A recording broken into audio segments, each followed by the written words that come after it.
Hey everyone, today I'm joined by a returning guest. His name is Larry Mazza. Today we do a little bit something different from all of Larry's other interviews. Today we talk about the Colombo Crime Family history, how the crime family started, how they made their money, who the bosses were, and also the three bloody wars that the Colombo crime family had.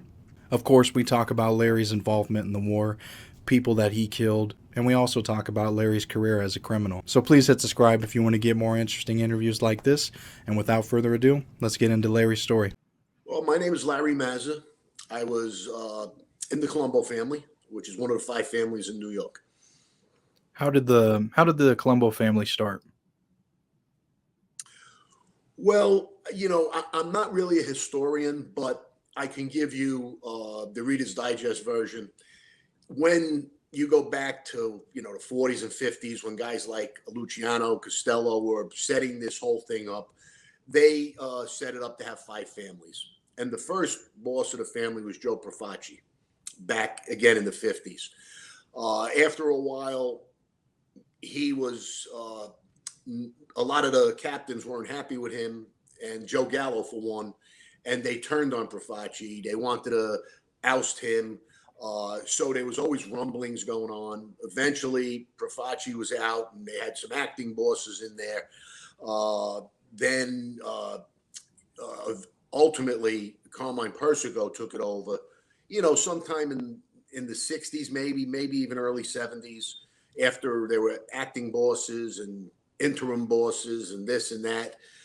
So then Junior Persico held the family for probably almost 30 years. So that's the Colombo family that most people know, where Persico is the leader of it. And Joe Colombo, I'm bypassing him. I shouldn't bypass him. He was actually the namesake of the family after Profaci, but he got shot. Some say it was Joe Gallo. My boss, Greg Scarpa, says it was the government, and he would know. So don't count that out. Don't discount it. It could be true. So he and then after him, Junior Persico took it over. What were they known for back then, when they were first starting? Like, Well, yeah, that's a good question. They weren't businessmen. They weren't garment guys. They weren't private sanitation guys. Not that there wasn't any of that, but they were known as Shylocks, bookmakers, probably extortion before me. I didn't see much of that. I think that became, wasn't lucrative enough to go shake stores down, really. It was silly. You make enemies. But they were also in the 60s and early 70s, into the mid 70s, the most feared family because they were a small group as far as the number of good fellas. They had the smallest out of all the families, but that kept them real tight. Even though there was always rumblings and fighting, they were a tough crew. You just look at the names: Junior Persico, Greg Scarpa, Mimi Shallow, Joe Gallo. I mean, on and on and on. These were very vicious guys. A lot of the other families, you heard, you had Carlo Gambino, Vito Genovese. Well, he was bad. I didn't mean him. I meant Vincent DeChin, Gigante. Not that they weren't killers, but they weren't vicious. They were the old man, grandpa type of guy. But the Colombo family was a street level, just bad guys. But basically, Shylocks, hijackings, crime, just the real crimes you would think about. Not they okay, weren't looking to be like Paul Castellano, and although that's a good thing, Paul, as far as I'm concerned, trying to get involved and legitimize your corporation, so to speak. I thought that was a smart move and a good thing. John Gotti didn't think so. So, yeah, but yeah. So we were known as a gangster. okay. And how did you ultimately join this crime family? Well, it's funny you use that word because the guy that wrote the theme song for my book, it's called The Life. The first line in the song was, "I joined the life at 17." As soon as I shook my head, I said, "You don't join the life. You get in the life." So he changed it to, "I got in the life at 17." And the reason I say that is you don't just go and say, "Hey, I'd like to be a member of the Boy Scouts." They find you, okay? There's something about you. And generally it's you come from a good family. you're literate, you're not really a thug, you have some charisma, you have some loyalty. They look at those traits. That's why younger kids are recruited. They see where they come from. They can't recruit really an older, seasoned guy that knows what that life really is. Okay, you learn it on eventually, unfortunately. So the way I got in was I was just like I said, I was in college. I was a hardworking kid. I had 2 or 3 jobs. One of the jobs was working in a supermarket. And at that supermarket, I met this older woman. Again, at the time, I was 17, going on 18. She was in the 30 area, a little above. And we wound up having a relationship, got very close. So close that I found out she was married, had kids. Still, we kept it going.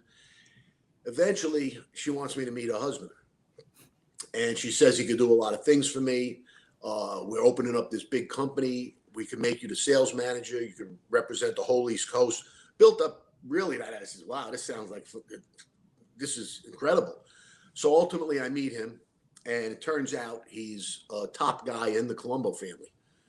And his name's Greg Scarpa. And later on, known as the Grim Reaper.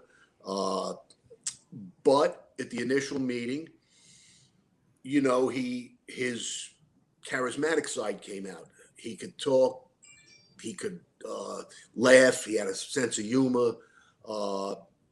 He was engaging. So when he started explaining to me about this company, I thought it was a great idea. I remember telling my father the next day.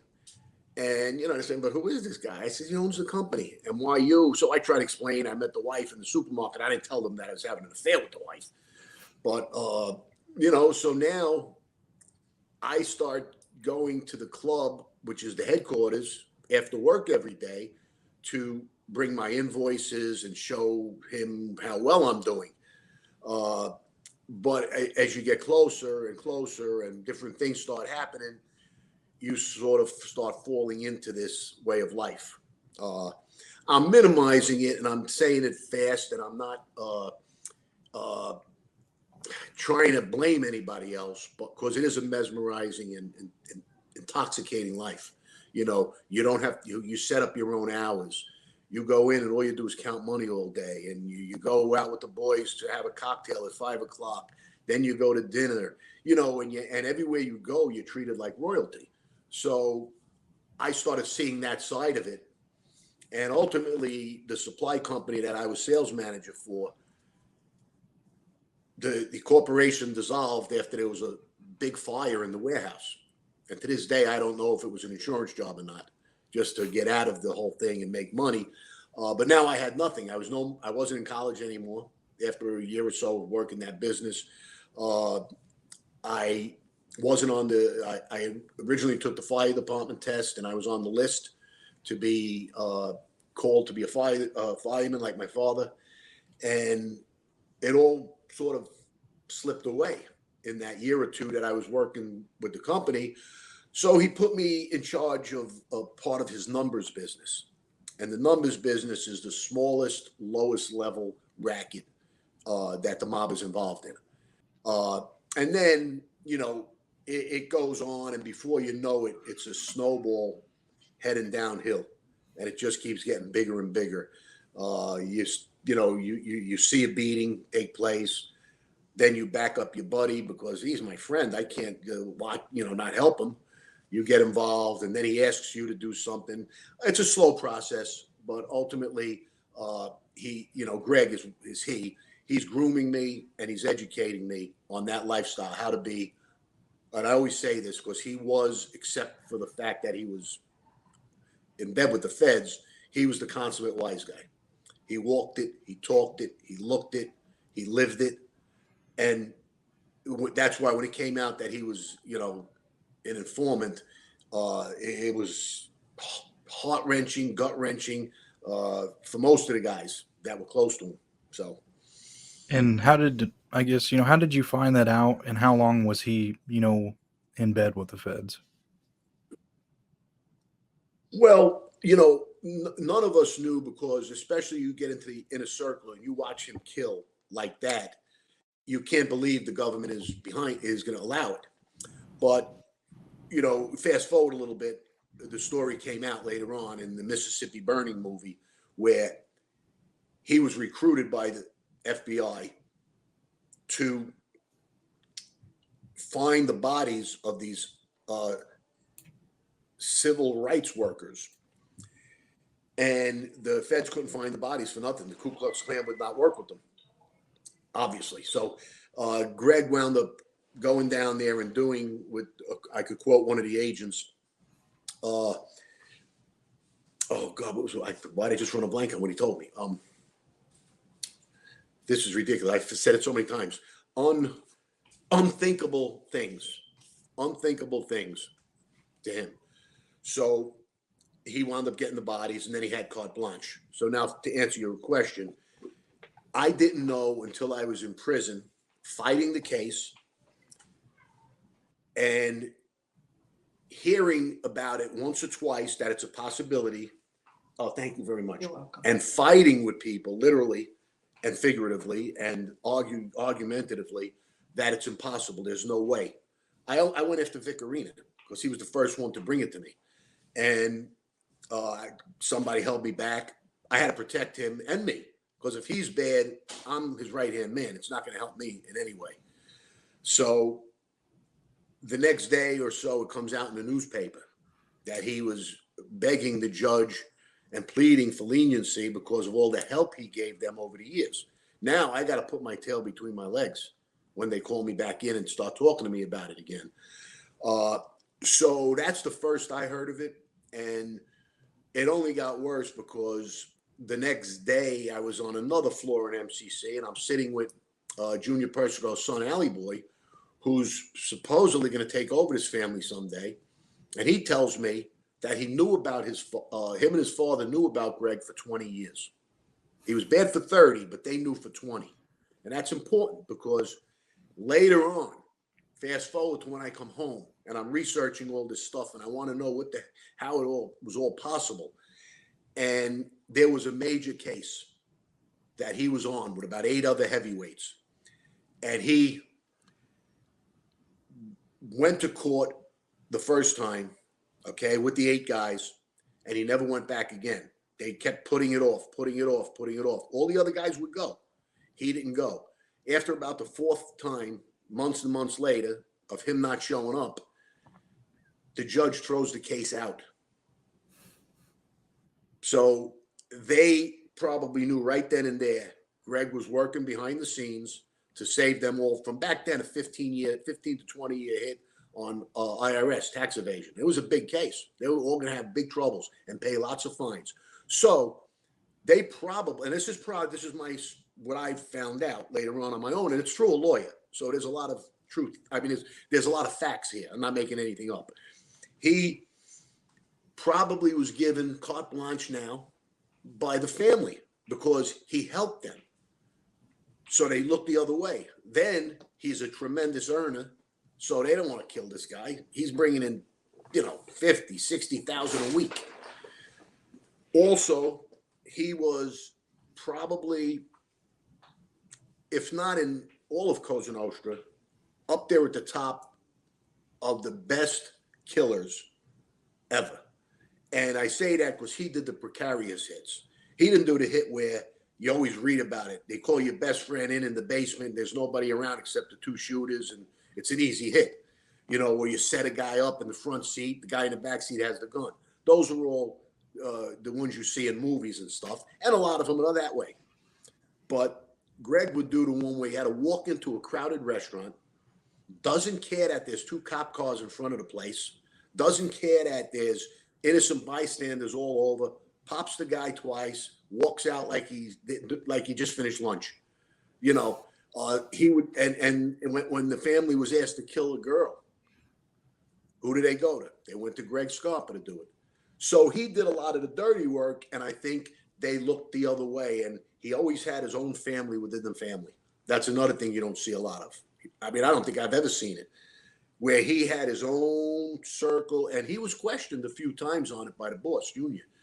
what you got any plans? Great. I mean, you got more and more men coming in. You got a big crew here. And he told Junior, I have these men to serve you. They're all here for you and the family. So he knew the game, you know. But to hear that they knew about him all those years, again, you didn't ask this question yet, but that's at the point where I knew I have no reason to stand up and take a life sentence. Not if this is what the family backs and supports, and allowed him to exist. So, and I say this too to that point. I know how vicious he is. If I flip, okay, and he's not bad, he will kill my mother, my sister, my dog, my cat, my sister, my brother. I said my sister already. I only have one. And anybody else to get to me, to stop me from doing that, to save his cash flow and his family and his money. Okay. I know that. So I can't even think about flipping. And I wasn't. But when it was that he was bad and the family knew about it, it becomes what's good for the goose is good for the gander. So I was going to ask you, what do you think they had on him that made him flip? No, I don't think they had anything on him. I think he was the type of person that James Bond, he could play both sides. He knew he was smart. He knew he never wanted to go to jail. He knew he needed a friend on that side. And he's not the only one. You hear about Whitey Bulger, and there's others that they have connections. And one of the guys that came on my show, and you might have had him on your show. If you didn't yet, you might want to. Anthony Ariellotta. Yeah, I'm trying to get him on actually. But okay. Yeah, I can send him a note for you. He came on and he made a great point. He said it's only makes sense. It's power. The only thing more strong and more powerful than Cosa Nostra in this whole country ever was the government. So it makes sense to want to have information and knowledge and what's going on and help them so they help you. Lucky Luciano did it when the war was on. He helped them with the war. And when they questioned him about it, he says, well, we're patriots. So it's okay to be a patriot to help yourself. But if I did it, you'd kill me. right. They tell me you can't, So, so there's a lot of it going on. I don't think they had anything on him. And the other thing is that his brother, Sal Scarpa, had a pretty stiff sentence. I don't remember, it was 20 years, 30 years, 28 years. And he had no light at the end of the tunnel. He's had to do the whole thing. All of a sudden, somehow or another, there's an appeal. Nobody wins appeals with an Italian last name. It's impossible. You can't get an appeal. They don't even want to look at you. They want to, bury you forever. And he wins an appeal and gets out. So a lot of people wondered about that too. There was a little favor done there. But he knew. He just knew that he wasn't going to do any big time. He wasn't going to do time. He didn't want to do time. And the only way that you're never going to do time is if you're one of them. So right. No, that makes sense. Yeah. So what was your title in the family? What were you or what did you become? What? Well, like anybody else, I was just you work your way up. I'm not going to use the word associate because that's a government word. We never called each other associates. He's a friend. He's with us. He's a buddy. You get the drift. So I was part of the crew. I was a member of Greg's crew. And at about 25 years old, when he was grooming me, obviously, to follow his footsteps, just like he did his son, Greg Jr. Greg Jr. became an official captain. He goes away. Greg now gets sick. So his future isn't looking good. So with the two Gregs gone, somebody had to be at that crew, in that circle. Somebody had to move up a little bit to maintain everything in case Greg Jr. does come home. He comes home and he'll take over his spot again. You're talking like 20 years we're waiting. But, this is earlier on. Gregory went away in about 86, 87. You know, I was proposed in about 86 to be a made guy. But what happened in 86, when Junior went away, Vic Arena was made acting boss. So my name went into him with others. I'm not the only one. There were a bunch of guys' names went in. And the only guys that were getting made were guys out in Long Island with him. He was changing his power base. Okay? So he wasn't straightening anybody out from Brooklyn. Greg sent numerous messages. Finally, there's the split in the family. And Carmine Persico becomes consigliere. Well, just before the split, Carmine becomes consigliere. He comes to see Greg. Greg tells Carmine, I want Larry brought in. I said, he explained to me, he's been with us, and Carmine knows I did work with him before when Carmine was part of our crew, the Wimpy Boys. 2 or 3 different jobs were done that I either drove or shot or backup shooter, and he was on it too. So he knew I was ready. And it's a request from Greg Scarpa himself. So this should be done. Months goes by and still nothing happens. Now, again, not just me, but the group of guys from our area that were trying to get things done. So the split happens. Now we go to war. And again, I'm leaving out a lot of things in between or would be here all night. So now during the war, Greg, myself, Jimmy, other crew members too early on were the only ones out there fighting. Our crew, the Wimpy Boys.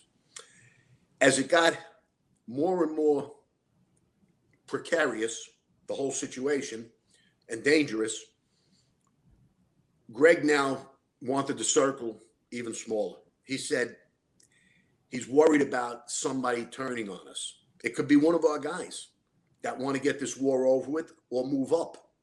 And Vic will promise them the world to take us out. So it was just the 3 of us now. And about 3 or 4 hits sandwiched in with about a dozen shootouts over 6 months.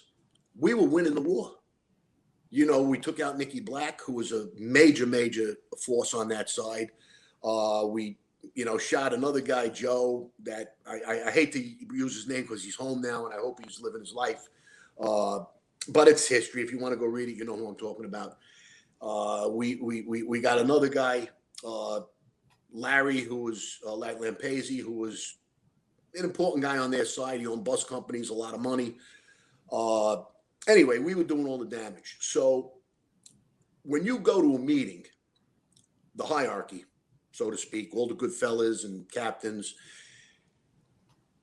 tradition says, now it's me and Jimmy, my partner. We can't sit at the table with these guys because they have a button and we didn't. We were proposed, but we didn't have a button yet. The men wouldn't hear it. They said, are you kidding me? They could sit with us. So you're breaking a rule, really. I shouldn't be, but I was sitting with them already. So finally, Carmine Persico asked Teddy Persico to see what Junior says about this. What should we do? We had a big meeting to put our side of the family out to the other families. It was at the Meadowlands Hotel. I'm sorry, at a hotel right across from the Meadowlands. Back then, it was a Marriott. I'm pretty sure it's changed to a Sheraton now or a Hyatt. It's a little different. But I went back a few times. I went back to the hotel a few times. And the table's still there where it happened. So there's a big, upstairs, there's a big conference center. So in there, all the men are voting now to make Joe T. Tomasello, passed away, our official acting boss of the Colombo family.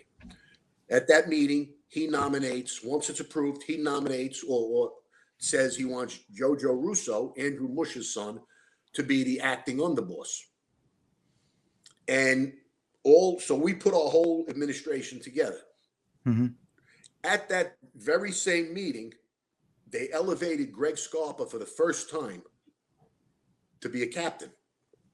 I thought he turned it down all those years. But Greg Jr. told me they bypassed him and went direct to Greg Jr., probably because they knew he was bad.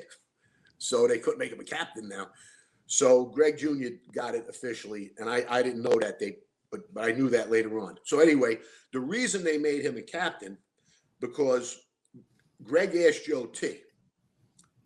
Let me jump back. Teddy, now Persico, before that exact meeting, went to see Junior Persico. Carmine asked him about making some guys on our site that have done a lot of work, whatever. And Junior's words were, get those two guys recognized.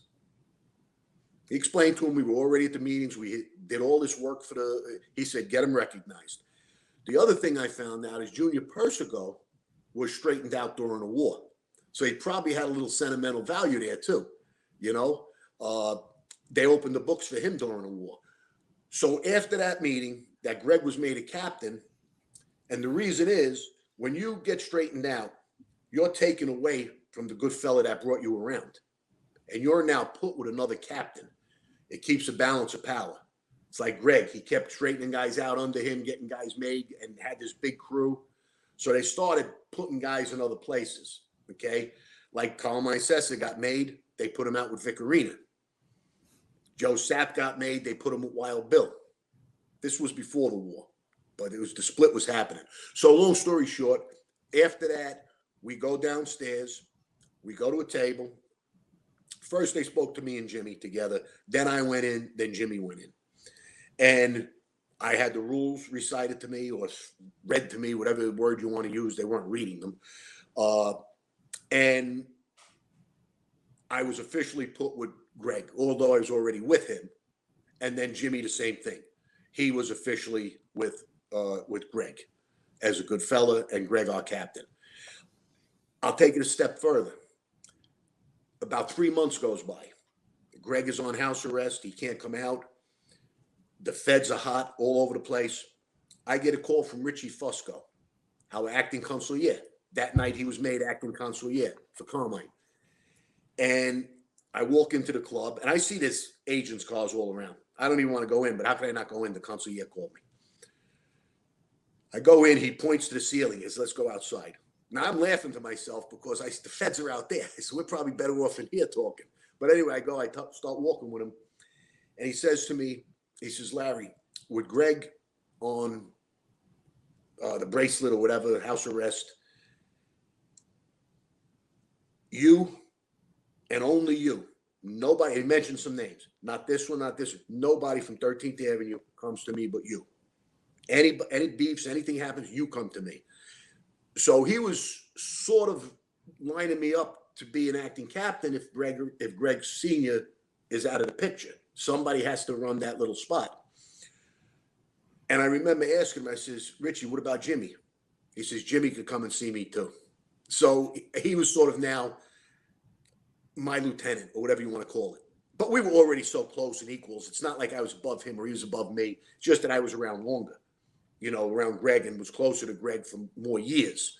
So, you know, but anyway, it was okay. But I also remember walking out of there and realizing that everything they said to me at the table wasn't true. Okay. There's no order of rules. Okay. The first thing they told me was the boss is the boss. Okay. He calls you and your mother is at her deathbed. You come when he calls. And I have to say, yes, I'll do that.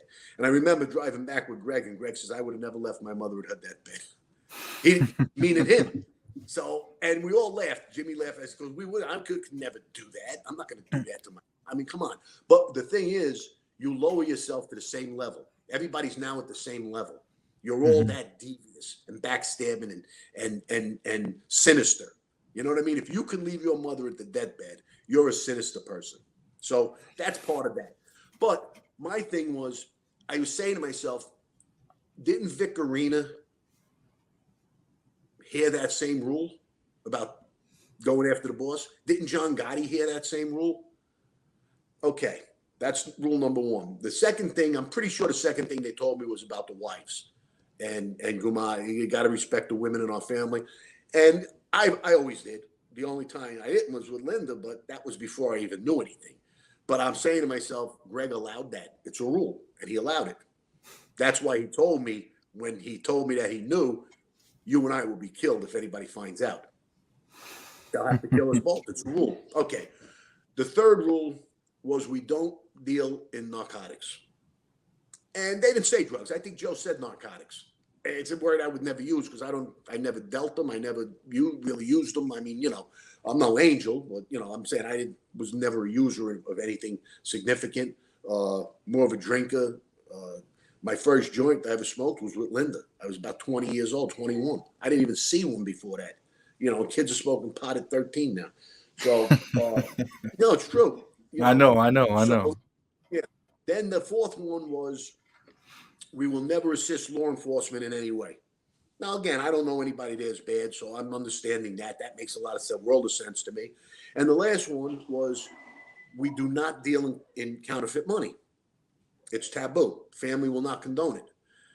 So, that one I remember saying it makes sense because we're all making piles of money. Why do we want fake money? We want our customers paying us with fake money. So, but you never hear about that rule, So those rules were all just there it's really like for show, because nobody I don't want to say nobody, but I can't pick one of the guys out that was all around us that, was 100%, Right. I had one guy that was away, and his wife was having an affair with somebody else in our crew. Both of the guys are in the crew. And this kid, while he was away, wanted satisfaction. He wanted this other guy to get killed, but it was somebody's son. And they says, no, we're not going to kill him. So that was a blatant, this guy is in jail, rotting away in jail, and you're sleeping with his wife. That's blatantly disrespectful, and they gave him a pay. They didn't even give him a beating, so. Yeah. But we had to beat up a friend of ours for giving Jerry Lang's son a line of coke in pastels. He used coke like crazy, the kid. He was always junked up. But one of the other younger guys in our crew had it, and he thought he was being impressive. And Jerry's son put on his big show. I dare you offer me that. My father is this and that. We had to beat the kid up the next day and chase him. And he's somebody that we like. He was close with us. He's one of us. He was one of our guys. And he was a big earner. He was respectful, and everybody liked him. But he made that stupid mistake. But that's what I said. It's 2 days later, that kid will be doing lines up and down the mirror for the whole weekend. Right. So, I was going to say, so you talked about, a lot of stuff. You talked about the wars. I know you were involved with 4 hits, right? Oh, yeah, and a couple of attempts and shootouts. There's one where we hit a guy. I mean, I was 3 feet away, and I had a 357, hit him in the chest. We seen his thing blow up. He went flying down, and now there's shots going back and forth. So we took off. We drove back. There was no body. We never heard anything. We found out later he had a bulletproof vest on. Damn. Yeah, and it saved his life. Yeah, and it's funny because on one of my shows, I don't know if you saw the episode with me and Mike Dowd. If you see it on Mob TV, well, you may be able to see it on YouTube or something. But he brings it up. He says, yeah, I asked him a question. So when you came home, how did you get back in the swing of things? He says, well, I had some friends and they helped me out. I said, one of them, he looks at me, he says, one of them, you shot him. I says, what? I says, how'd I shoot one of your friends? And he says, yeah, Pat. I'm saying, I don't know no Pat. I can't think of it. He says, yeah, you hit him right in the chest. I says, and he lived? He says, he had a bulletproof vest. I says, oh, him. Now I know who he meant. So it was a funny scene on the show, but, it's stuff you can't make it up. I couldn't believe that he brought this up. It was funny. That is insane. Yeah. I mean, you never know. No, there was a bunch. I mean, I'm not trying to say I lost count, but there was probably 4 during the war, and I was involved in numerous. But again, some from just being a lookout on the corner to, buying a shovel to help dig the hole, sitting next to Greg. There was different levels. They bring you along. I drove probably crash car 3 or 4 times. You're right on the scene, and they're banking on me. And a lot of the reason I was a crash car a lot was because a lot of the guys didn't have valid licenses. I was the only one with a valid license. Wow. So if I crashed into a cop, and obviously they're going to say license and registration. If I don't have a license, they're going to take me in and forget about it. But if I have a license, I panicked. I heard the gunshots. I crashed. I'm sorry. So I was a crash car a lot at the beginning. But again, I'm sure all the guys were. That's but you get closer and closer to the actual scene, and you see the shootings. And, the thing is, during the war, it was kill or be killed. So it became easier for me.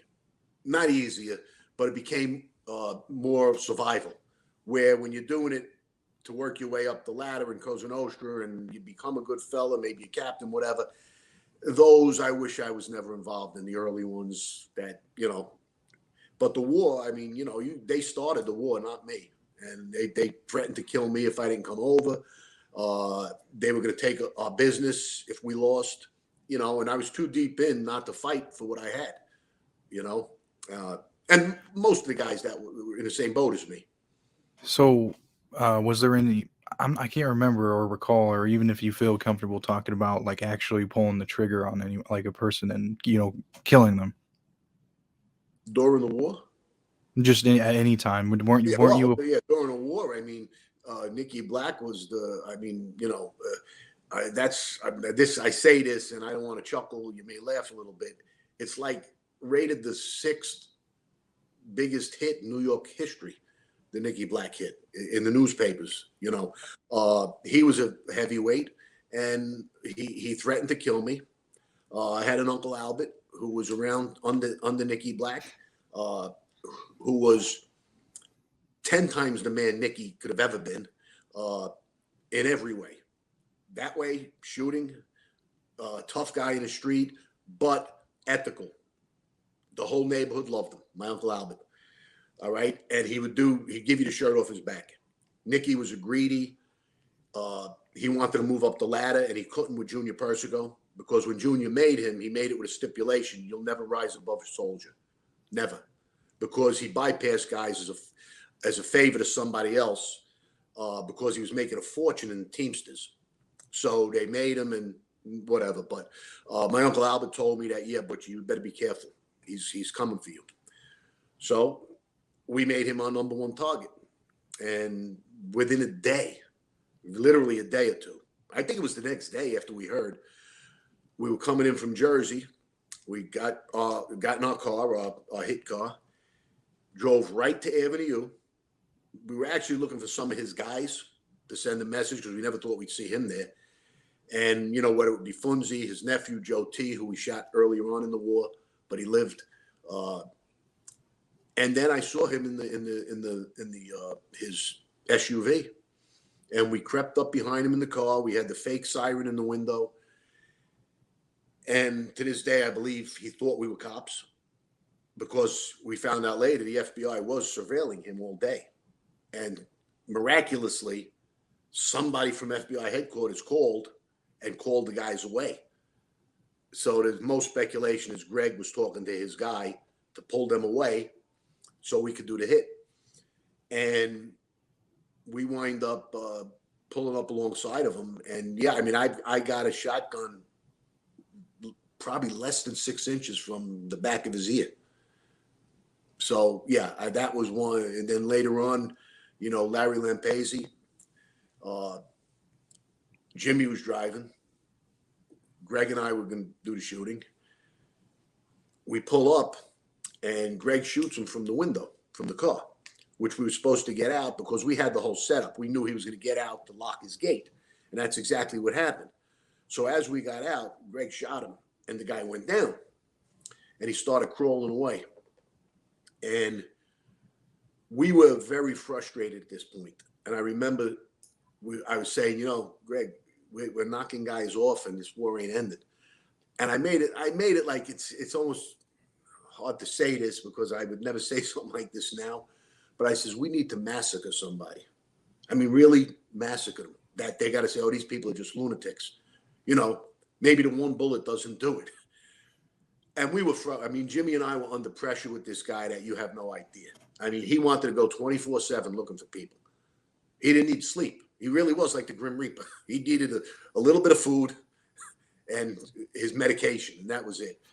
So the three of us surrounded him on the floor and opened up fire. I mean, no, so I was on intimately close and borderline disgusting to talk about and look at hits. But again, it's once you're in, like the song says, there ain't no getting out. Yeah. No, I mean, you were really up close with it, man. So, no, I'm glad you shared. There's, I didn't know, how yeah, yeah, and again, I'm very candid about it, especially the war, because once I made the decision to not run like a lot of guys did, not hide, not stay in the background, and again, a lot of that was because of Greg. I was loyal to him. I wasn't going to leave him out on Front Street. And once I made that decision, it's something I've always had about me that I think I might have said before. No matter what I did in life, I would want to do it the best. If I became a fireman, you could be sure within 2 years I was a lieutenant, then I'd be a captain. I might have been a fire chief before I was 30. I wouldn't stop until I was the guy. Got into this life, and I couldn't be that guy that hit out. If I'm going to be in this life and I'm going to walk around and say I got these businesses and nobody's taking it from me, I had to do what I did during the war. My problem, my mistake was earlier on allowing myself to forget all I was taught as a kid. When I was in Catholic school, when I hung out with the priest that ran a youth center, that me and my friends helped him run a youth center. We were 16, 17. The kids were a little younger.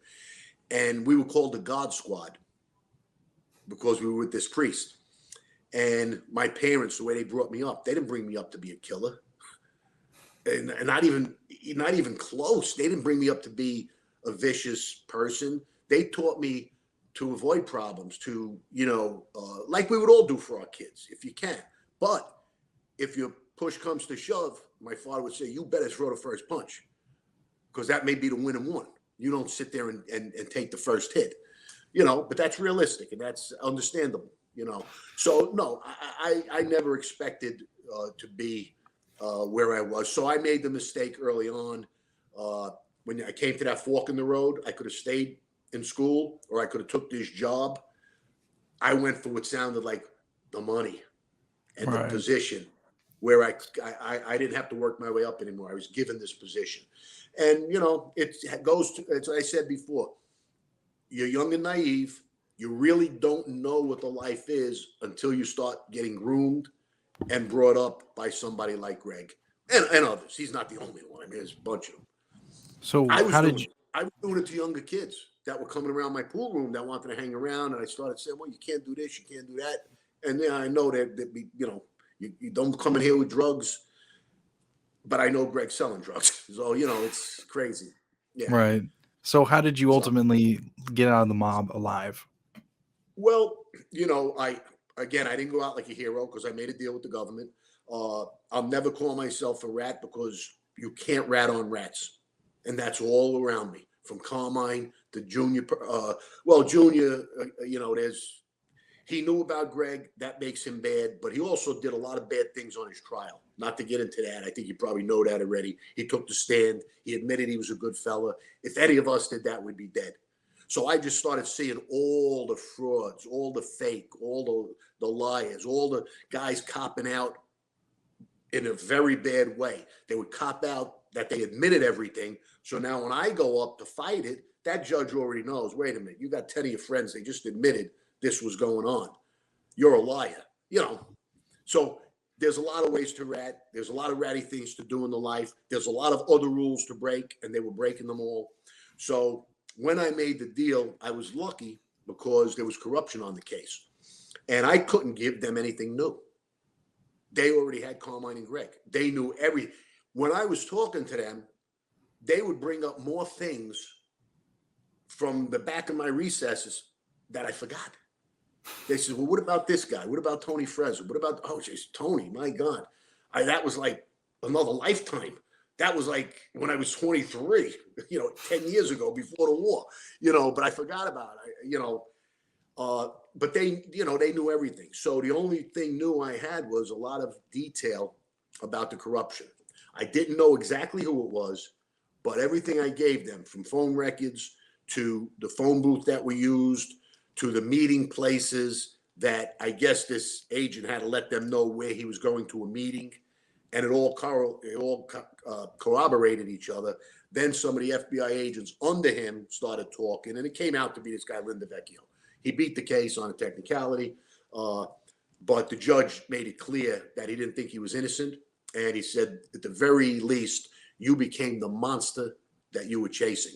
That's a quote from some Edgar Allan Poe thing. I think it was Edgar Allan Poe, but whatever. So, so my way out was coming clean. I had to do trials, basically the corruption. And when I did my 10 years,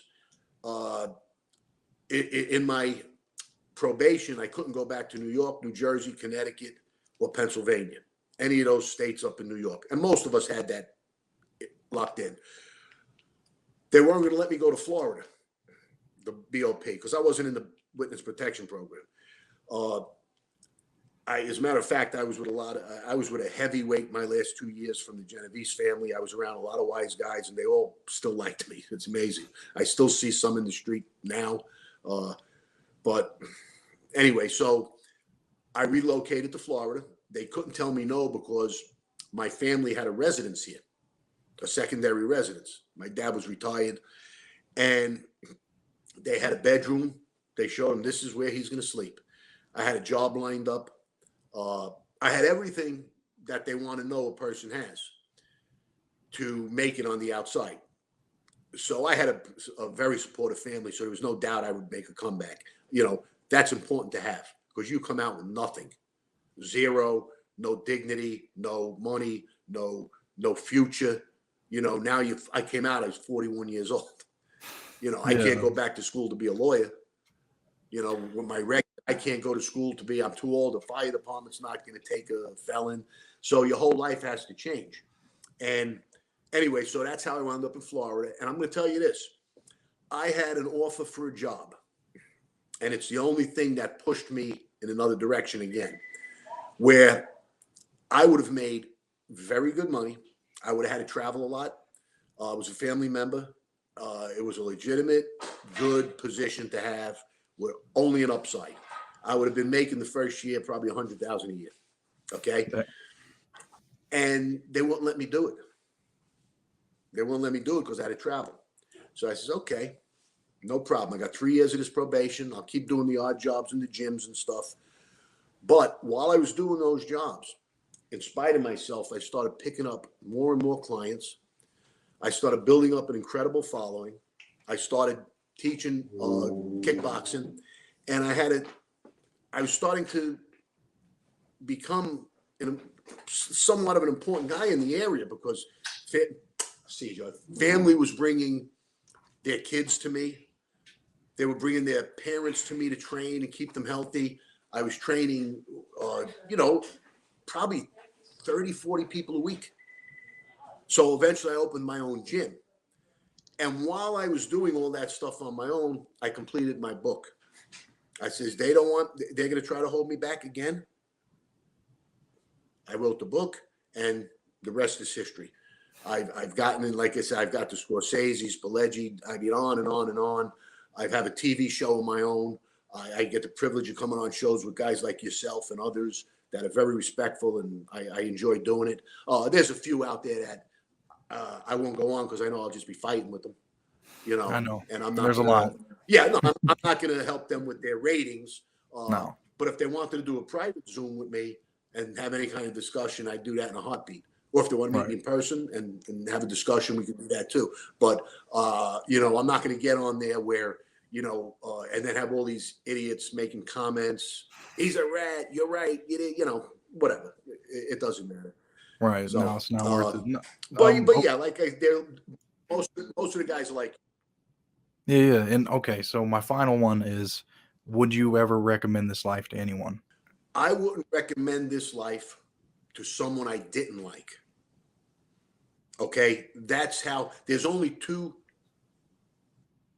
You will be sitting in the seat I'm sitting in someday if you take this life, and that's somebody that was on my show that said that. I want to give him the credit. Uh, Severio.